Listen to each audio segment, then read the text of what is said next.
Alright, so this is the Lakka game console thing that I built. Right, so this is it's an old piece of crap computer with I think 1 gig of RAM and a 160 gig hard drive. I don't know what the CPU is, but it's old. I think it's from like 2000 or something. Um, so here's the screen here. Oh, and this is the controller I'm using. It's a USB SNES controller. I'll just set this up here.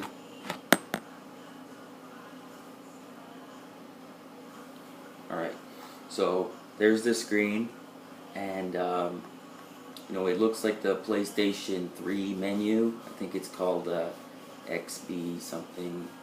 Oh, it doesn't make sense. It's like Xbox. Anyways, this is it. So you got on here I have Game Boy Advance, Game Boy Color, Game Boy, N64, NES, SNES, 32X, and Mega Drive or Genesis. Okay, and so like if I go into NES, for example, I have all of the games, I guess, every one of them. Okay, so that's all of them there. N64, I don't have as many, but I got, a good amount.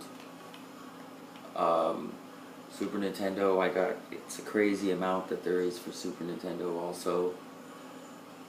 I don't know the exact numbers, but it's a lot. There's enough to play. This is 32X. As you know, there's hardly any games for 32X anyways. Genesis, there's a lot, but I already own a lot of that on cartridge, but at least I don't have to get up to change them now.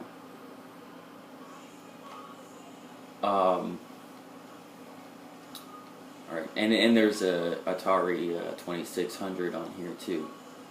I could add more. I'm adding more. I add the games by sending them from my computer to this computer through the network. You can update on here. You can do lots of things. It has this achievement system. I haven't played around with that yet. It has network, so I could play online with other people who use this, which is pretty cool, but I still haven't tried that. The only thing I haven't got the sound to work, unfortunately, but that's because my HDMI video card is outputting to DVI for some reason, even though I'm on a HDMI cable. But I think that's more of a problem maybe with the TV. I don't know. I'll figure it out though. I'll just output through line. I play a game here.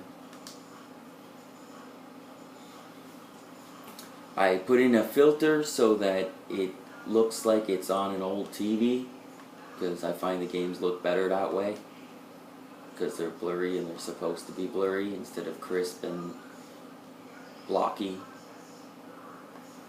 So there's Alien game.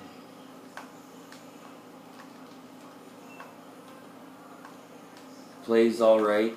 Like I said, there's no sound, unfortunately. When I hold start and select, I press them at the same time, brings me to this screen. I can take screenshots, I can save, I can apply shaders if I want to do that. And like I said, this is an old computer and it still runs pretty good. You can run it off a Raspberry Pi also, but I mean, these computers, they're old. You can get them for like 20, 30 bucks. Okay, so then I close this, and it will come back to the main menu here. And I'm just doing this all with the controller. I don't even need a keyboard and mouse for anything except the initial setup. I can do all configurations from my other computer through the network on the config files over there, through the network. These are all the games that I've played, my history, so I can easily get to something that I play often.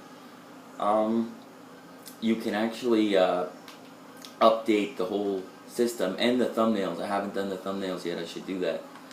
You can update the system software through here, just like on a newer game console.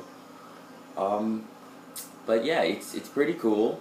I just got to get that sound issue fixed up. But other than that, I like it. It's easy to access everything. I don't need to have a keyboard and mouse out to get to the game I want to play and then grab the controller. That's stupid. So what it is it's a Linux distribution that's